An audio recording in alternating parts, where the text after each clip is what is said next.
Hello friends, welcome to Decagon Math tutorial. Today I will be teaching circle geometry and I will be showing us one of the important theorems in circle geometry. Also in this video, I will be giving an example to illustrate how we can apply this theorem to solve problems in circle geometry. Alright, so we have a theorem. Now let's look at the theorem. It says that a straight line drawn from the center of a circle to bisect a chord which is not a diameter is at right angle to the chord. So what is this saying? Now we have a circle here, right? With this center, this is the center. Let's call this O. This is center O. And it says that a straight line drawn from the center of the circle to bisect a chord. Now look at this. We have a chord here, right? So let's draw a chord.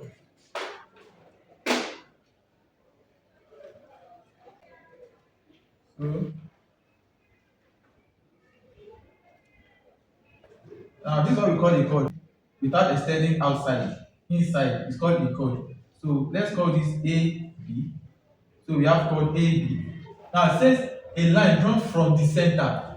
And you see drawn from the center. Right? Now let's draw the line from the center. Now we draw this line from the center. So we have this. What does it say? And then center of the circle to bisect the chord. Now bisecting this, that means this line that you have drawn, let's call this OA and OM. That is where it touches this line AB. So we're being told that it bisects. So can you see the word bisect? So bisect simply means it divides this into two equal parts. That means it divides AB to two equal parts, AM and NB.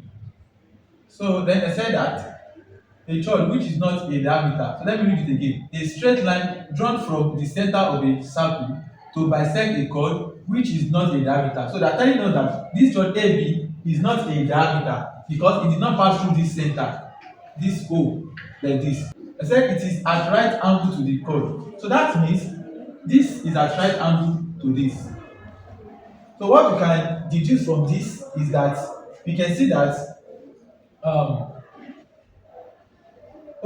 is perpendicular to AB. That means this line OM is perpendicular to AB. Also, we can see that AM is equal to MB. Let's take note of that. AM is the same as MB. So if AB is given as 12 centimeter, that means AM will be 6 and MB2 will be 6. It will be 6, 6. It divides it, we bisect it, right? Then also we have that this angle, that is angle OMB, that is angle OMB is equal to 90. Also angle OMA is also equal to 90 degrees. So we observe all of this from this. This is perpendicular. This the length. Let me put it here. The length AM is equal to MB. Alright, what else? Okay, then I can draw a line from this place. A broken line just to show this place. Also, I can draw here. I can draw here. That is this. Oh, sorry, and this. Alright, so join OA and OB. Now we see that OA, the length of OA is equal to the length of OB. The reason is because the reason is because they are radius. So OA and OB, you can see OA is a radius, OB is also a radius, right? So this is what the theorem is all about. So now we're going to look into an example to apply this theorem. Now we have the example that we want to apply this theorem to. So it reads that find the distance of a chord of length 16 centimeter from the center of a circle of radius 12 centimeter. So the first thing I will do is to make a sketch of the information given, the diagram. I'm going to make a diagram. Now, let's take note of this. The length of the chord is 60 centimeter and radius is 12 centimeter. So, I'm just going to make a sketch of that. We have this our chord, let's call it AB. So, this is 16 centimeter and radius, that means you have center, from the center, the radius comes this way, just like this. So, that is 12 centimeter. So the same thing on this side also is also radius. They are both radius, right? So another 12 centimeter. And so we are told to find the distance from the center, right?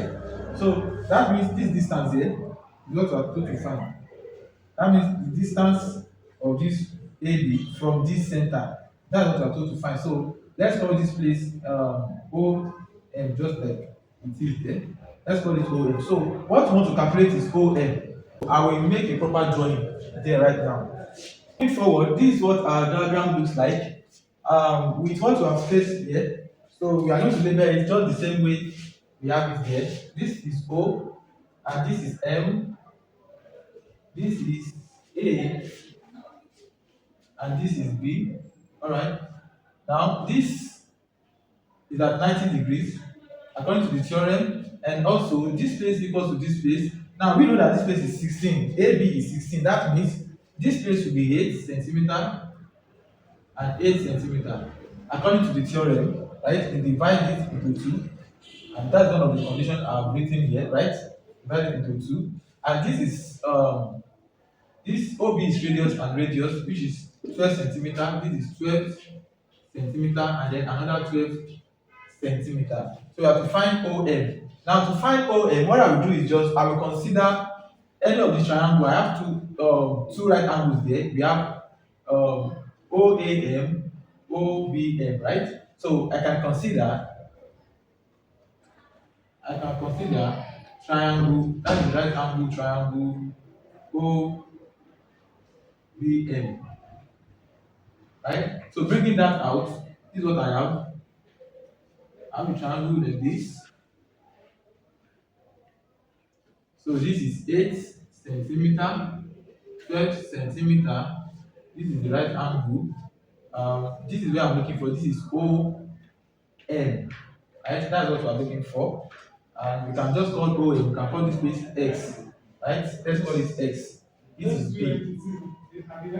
Right? So looking at this triangle, what I'm going to make use of is the Pythagoras theorem. I'm going to make use of Pythagoras theorem to find the value of OM, which is X.